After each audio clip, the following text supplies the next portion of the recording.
LICৰ টকা মানে চৰকাৰৰ টকা নহয়। লাইফ ইন্সুৰেন্সত আমি যিবিলাক পইচা থওঁ সেইটো হ'ল আমাৰ জনগণৰ টকা, ৰাইজৰ টকা। ৰাইজৰ টকা আমি LICক দিওঁ আৰু LIC সেই টকাৰে বিভিন্ন ধৰণৰ ইনভেষ্টমেণ্ট কৰে আৰু বেসিক্যালি সেইবিলাক ইনভেষ্টমেণ্ট কৰে যিবিলাক ইনভেষ্টমেণ্টৰ পৰা তেওঁলোকে ইনকাম কৰিব পাৰে। কিন্তু আমি দেখিছোঁ যে নৰেন্দ্ৰ মোদী চৰকাৰখন এখন সদায় কৰ্পোৰেটৰ চৰকাৰ আৰু বিশেষভাৱে আদানী আৰু আম্বানীৰ চৰকাৰ। ইয়াৰ আগতেও প্ৰায় 4 লাখ কোটি টকা বিভিন্ন ধৰণৰ কৰ্পোৰেট সেক্টৰবিলাকক বিভিন্ন বেংকবিলাকৰ পৰা এনেকৈ ধাৰ দিছিলে আৰু ধাৰ দিয়াৰ পাছত আমি দেখিছিলোঁ যে সেই ধাৰবিলাক ঘূৰাই লোৱা নাছিলে। তেওঁলোকক সেই লোনবিলাক সেই ধাৰবিলাক যিবিলাক আছিলে ৱেভ কৰি দিছিলে, এৰি দিছিলে, ৰেহাই দিছিলে।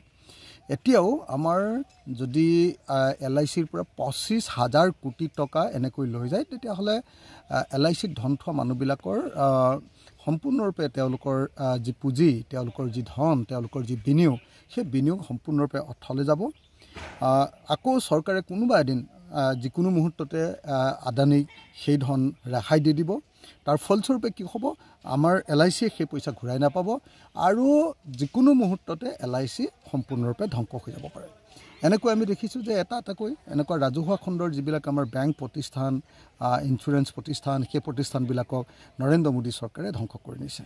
এই চৰকাৰখন কৰ্পোৰেটৰ চৰকাৰ, পুঁজিপতিৰ চৰকাৰ আৰু এই চৰকাৰে আমাৰ জনগণৰ টকা, ৰাজহুৱা খণ্ডৰ টকা এনেকৈ ব্যক্তিগত খণ্ড বা কৰ্পোৰেট শক্তি বা পুঁজিপতিবিলাকৰ হাতত প্ৰদান কৰি আমাৰ দেশখনক ক্ৰমাগতভাৱে দুৰ্বল কৰি পুঁজিপতিৰ হাতত ধনবিলাক হস্তান্তৰ কৰি আছে। আদানীকো এইবাৰ 25,000 কোটি টকা ইঞ্চুৰেঞ্চৰ পৰা দিবলৈ ওলোৱা বুলি যি বাতৰি ওলাইছে, এই বাতৰি আমি তীব্ৰ বিৰোধিতা কৰিছোঁ।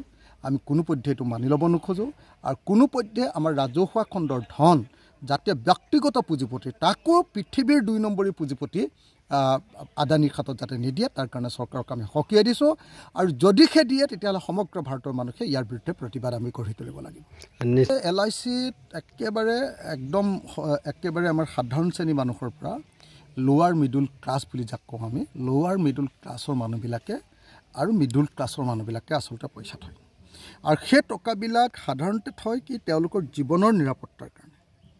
আৰু এতিয়া মানুহৰ জীৱনৰ সেই অৰ্থনৈতিক নিৰাপত্তা শেষ কৰি পুঁজিপতি, কৰ্পোৰেট বা আদানীৰ নিচিনা 2 নম্বৰী শক্তিবিলাকক যি ধৰণে পইচা দিব খুজিছে, এইটোক আমি কেতিয়াও মানি ল'ব নোৱাৰোঁ। ইয়াক বন্ধ কৰিব লাগে আৰু ইয়াৰ বিৰুদ্ধে LICয়ে নহয়, LICৰ কৰ্মচাৰীসকলে নহয়, LICৰ এজেণ্টসকলে নহয়, গ্ৰাহকসকল আৰু সমগ্ৰ ভাৰতৰ মানুহে ইয়াৰ বিৰুদ্ধে প্ৰতিবাদ সাব্যস্ত কৰিব লাগে।